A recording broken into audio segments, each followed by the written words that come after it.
Since the moment that Peter Parker decided to put on a mask and ventured on under the alias of Spider-Man, has there been a near-constant character in both his superhero life and civilian life? And that has been none other than Jonah Jameson. JJ is a character that most fans have come to know as the boisterous publisher of the Daily Beagle. His character has been generally characterized by his seemingly irrational hatred of Spider-Man, and while some fans may love or hate him, personally he's my favorite character of all time and I do hold quite a lot of affection for him. There's always been a question hanging up in the air as to why exactly it is that he hates Spider-Man of all people. Well, over the years, Jonah's character has had a number of various interpretations and reasons given. Fans of the Tidy Comics and those that probably grew up with Spider-Man the animated series have probably come to know that Jonah's first wife was murdered by a masked individual.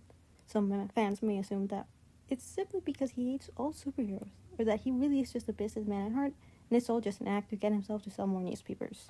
Far notably, however, the general answer that most fans are familiar with dates back to the 10th issue of The Amazing Spider-Man, written by Stan Lee and illustrated by Steve Ditko. Jonah's character has been shown as the greedy and overbearing boss of Peter Parker, and in a moment of self-conviction, after having been humiliated once again after one of his employees, Frederick Foswell, was revealed to be a criminal leader known as the Big Man all along, Jonah admits to the audience that his hatred derives from jealousy. Jonah hates the fact that this individual, like him, is able to risk his life, while he himself is someone who, and I quote, "all of my life I've been interested in only making money," unquote. Spider-Man undermines his power through his actions and causes Jonah to envy him because he's simply not the man that he is. As a result, Jonah has to bring him down to his own level. Not exactly a bad reason that's given, but Jonah's characterization has evolved so much over the years that this reasoning doesn't quite hold up over the course of the title, and Jonah carries more than a few mistakes that he pays for dearly as a result. While a complicated individual, he's ultimately a good person at heart, at times overbearing and a lot of boss, sure, but he cares deeply for his employees and has stuck out of his neck for them on more than a few occasions. Many fans who are familiar with the comics may not know that Jonah is actually a pretty huge civil rights activist and a big supporter of mutant rights. He hates corruption, he hates corrupt politicians and cops. One of his stories as a young reporter was about exposing some corrupt cops, and then later on, when sampled, a man masquerading behind Law and Order is revealed to be a bigot who Jonah cuts ties with immediately after having had his initial support for hating Spider-Man, which is, of course, his biggest blind spot. His reasoning, as I have interpreted throughout his various issues, have more than one boiled down to accountability. His hatred of Spider-Man comes from his perceived lack of it, and within that comes his own feelings of his understanding that Spider-Man is the same as him to some level. When you look at the years leading up to Jonah becoming the man that he is today, things start to piece together. Now, Jonah's introduction to the series came after seeing Spider-Man as an entertainer, which leads him into managing to get Peter out of his gig by continuously running scandalous articles about the public safety threat that he poses and the dangers that young people could get into by attempting to imitate him.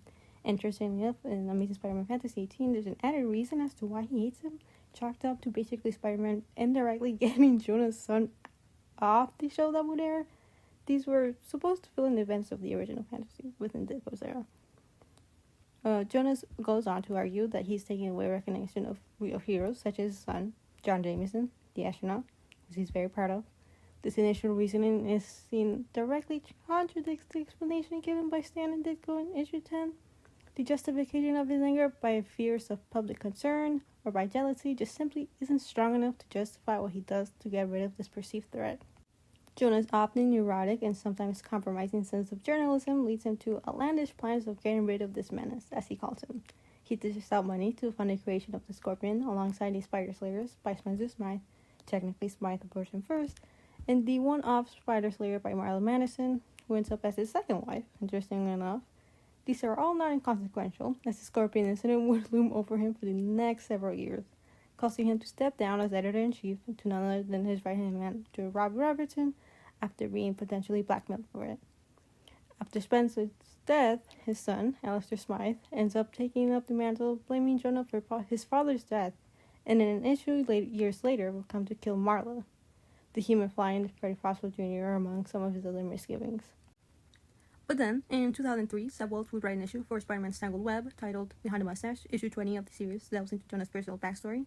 Now, because as comics are, sometimes things get retconned and changed. For this particular issue, the only real thing of note is that Jonah's father here is introduced as David Jameson. However, in later issues, 578 of The Amazing Spider-Man, to be exact, J. Jameson would be introduced as JJ's biological father, making David Jonah's uncle/stepfather.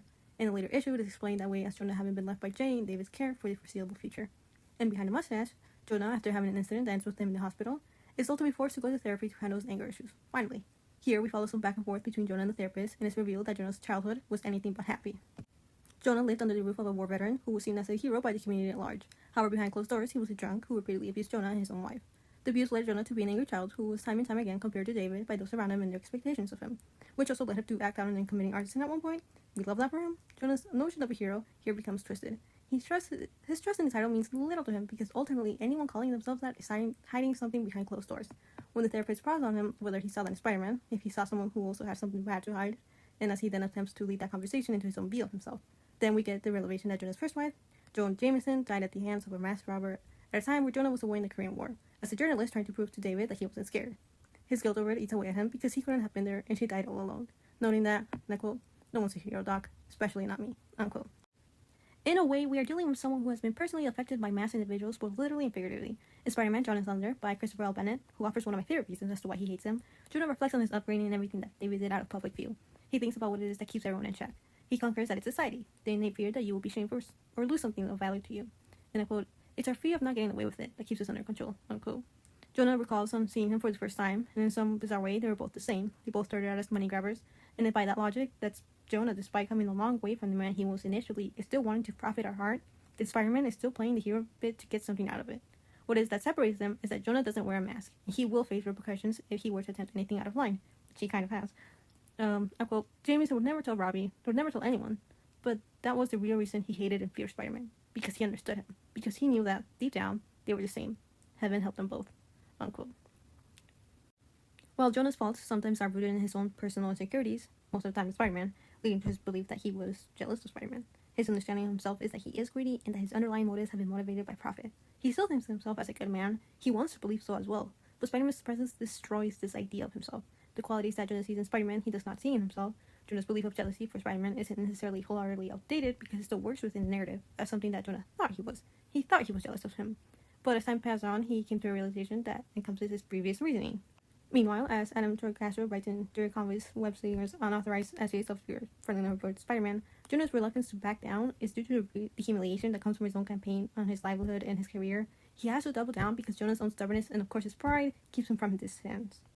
Now, in some other depictions, Jonah didn't necessarily have an issue with Spider-Man as entertainer. He even wrote a positive article about the webhood. The problem arose when Spider-Man started to take the law into his own hands. How was Jonah supposed to trust someone who he had seen was motivated by money, as he was himself, whose gimmicks were published for all to see? Who really was his so-called hero? What was it that he was doing this for? When did this abrupt career choice begin, and where did he really come from? Why was he doing this? Chip Zdarsky combines all of this in his conversation with Peter within Peter Parker's Spectacular Spider-Man issue 6. Jonah has stated that he wouldn't have an issue with Spider-Man had he joined an organization such as the Army or the police force with his talent, then that would have been fundamentally okay. But he didn't. This line of thought leads to him supporting the Superhero Registration Act during Civil War. He's driven to unmask his public menace, even more so as he makes his life's mission after he nearly loses everything. Jonah's numerous tragedies, from losing his second wife, losing his foster daughter, Mary Franklin, losing his father, Jameson, his estranged son, at least up to this point, and finally losing the Daily Beagle, the place where he built his career, has rejected him and narrows down his goal to a single obsession: Spider-Man. If we look at Spider-Man's whole mantra, with great power comes great responsibility, there comes a parallel between Peter and Jonah's character. Uncle Ben created this very idea that if Peter was able to do something, then he had the obligation to do those things. Peter's character is time and time again placed under situations where self-sacrifice, whether it be with his work or relationships, comes to a standstill, where he has to make the choice to put his own personal life at the side for the sake of others. This idea of responsibility instilled in him on just what it means to Jonah, whereas his notion of it derives from accountability. Can Spider-Man be held accountable for his actions? Who is responsible for the possible destruction or danger that he may pose? This masked individual has no one to hold him accountable because his identity is not known, whereas other superheroes have at the very least a location where they can be found, while others may have government relations or really have a public identity. When you take into account Jonah's literal childhood, it makes sense why accountability is so ingrained in him. His issue is not with the fact that they are superheroes, despite what some may believe, such as in She-Hulk, where he attacks his own daughter-in-law, and is outraged at his son having married her, which is very much out of character, but he was having legal troubles, so tracking it up to Slott's writing, and Jonah being angry. Sure, he may not entirely agree with them, and is largely skeptical, but he doesn't hate them for it. He's shown to have a soft spot for notable hero ones, as Captain America. However, his view of them has been shaped by the experience that he has come to live through. He doesn't believe that they can all be a hero all the time.